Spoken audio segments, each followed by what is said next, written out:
ಶ್ರೀ ಗುರುಭ್ಯೋ ನಮಃ. ಅಯಿ ವಿದ್ವದ್ವರೆಣ್ಯಾಃ ಪ್ರಾಚಾರ್ಯಾಃ ಕೃಷ್ಣಕಾಂತಶರ್ಮವರ್ಯಾಃ ಅಥ ಕಾಶೀವಿಶ್ವನಾಥಕೃಪಯಾ ಸಂಪನ್ನಧಿಯಃ ವಿವಿಧಶಾಸ್ತ್ರೇಷು ಪ್ರಾಪ್ತಪ್ರಾವೀಣ್ಯಾಃ ಲಬ್ಧಮಹೇಶ್ವರಕೃಪಾಃ ಶ್ರೀಪರಬ್ರಹ್ಮಕೃಪಾಪ್ರಸಾದೋನ್ಮೀಲಿತಸಹಜಶಾಸ್ತ್ರವೈಭವಸಮೃದ್ಧಾಃ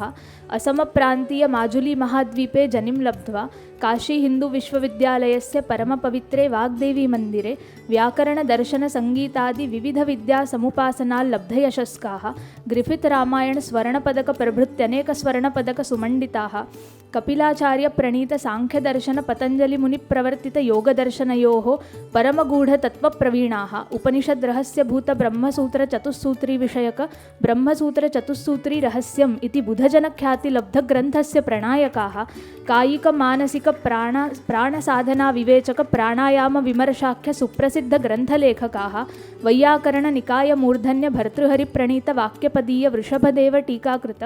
प्रखरालोचनात्मक अध्ययनविद्याव्यधायी विद्यावारिध्युपासितसमन्विताः सारस्वतजगतः परमपोषकाः काशीहिन्दुविश्वविद्यालयस्य वैदिकदर्शनविभागे चिरकालम् अध्यापनसंशोधनादि कौशलेन प्राध्यापकपदन्निरूढ्य सेवानिवृत्ताः संस्कृतविद्याधर्मविज्ञानसङ्कायाध्यक्षत्वादि परमोच्चप्रशासकीयगौरवयुतपदभारान्निरूढवन्तः विविधगवेषणात्मकसंशोधपत्रप्रकाशकाः शतोत्तरराष्ट्रीय अन्ताराष्ट्रीयसङ्गोष्ठीषु मुख्यातिथित्वाध्यक्षतादिविभूषिताः शास्त्रज्ञानसंवलितसङ्गीताभिनयादिललितकलाप्रवीणाः विविधरूपकेषु नाट्यदिग्दर्शनादिकुशलाः